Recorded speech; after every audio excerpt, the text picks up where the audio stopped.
thought I was going to die. 5 people killed. $500 million wasted. Now, senators are debating whether Donald Trump will be convicted for inciting the insurrection on our country's capital. What they decide will determine whether Trump will get another chance to be our president again. Plus, a new variant of coronavirus is spreading faster in Florida than any other state. What officials are asking you to do to track the virus after the Super Bowl. They were the first team to ever win the Super Bowl in their home stadium. How Tampa is celebrating the historic win. Hello and welcome to Florida Focus. I'm Deanna Lampasona. He's the first president to ever be impeached twice. Right now, Trump's Senate impeachment is fully underway. This comes after senators voted 56 to 44 that the trial is constitutional. 6 Republicans sided with the trial, but Florida's 2 Republican senators were amongst those who voted against it. Zach Brown is in the newsroom to tell us what happens next. Trump was accused of inciting his supporters to violently attack the Capitol last month. 5 people died and over 100 officers were hurt. Some members of Congress recounted how they feared for their lives. Colleagues and I took cover as domestic terrorists waved the Confederate flag in the People's House. Now both the House impeachment managers and Trump's defense team will make their case to either convict or acquit him at the Senate. The Senate trial is not a criminal proceeding, which means there's no prison time if Trump is convicted, but he will lose some of the perks of the office.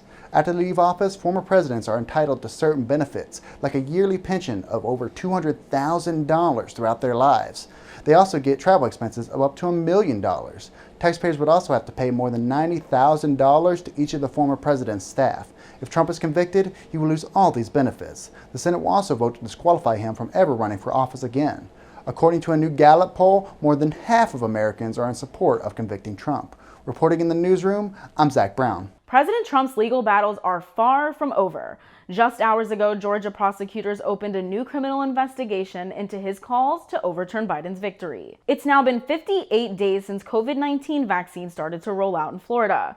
All this week, we're covering the growing racial divide in vaccine distribution. Reporter Leo Santos talks to a local reverend who's working to close that gap. According to a recent report from the Kaiser Family Foundation, white Floridians are about 2.5 times more likely than black Floridians to get the vaccine. Vaccine sites are disproportionately located in white neighborhoods. Many low-paying jobs don't offer flexible hours, which makes it harder for people of color to get the time off work. One of the things that we are working on is trying to minimize the fear, the caution on the part of blacks in particular, to say that, listen, that this vaccine is going to help you and it's going to keep you from passing away. And so those factors play in, access as well as fear. While mistrust is a major issue, Reverend Brett Snowden says even people who want the vaccine can't get it. People are so outraged over the challenges they're facing, they're turning their own churches into vaccination sites. St. John's Progressive, Dr. Bartholomew Banks' pastor, they're a couple miles from our church. They were the first ones to lead off in our community. And so there is an awareness in our community that if we don't become the voice for the voiceless, then people are going to get left out. Snowden says demand is so high, he has to turn away hundreds of people. He hopes more resources come to the communities that need them the most. Report for Florida Focus, I'm Leo Santos. The Hillsborough Department of Health is now asking for the public's help to track the spread following the Super Bowl. They're teaming up with the CDC to find infected people across America who went to the game.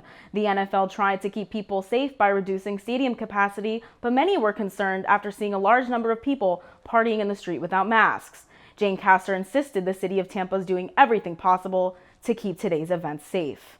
Instead of a traditional celebration, the city of Tampa hosted a boat parade on the Hillsborough River for the Buccaneers this afternoon. The Bucs showed off their Lombardi trophy, celebrating their first win in 18 years.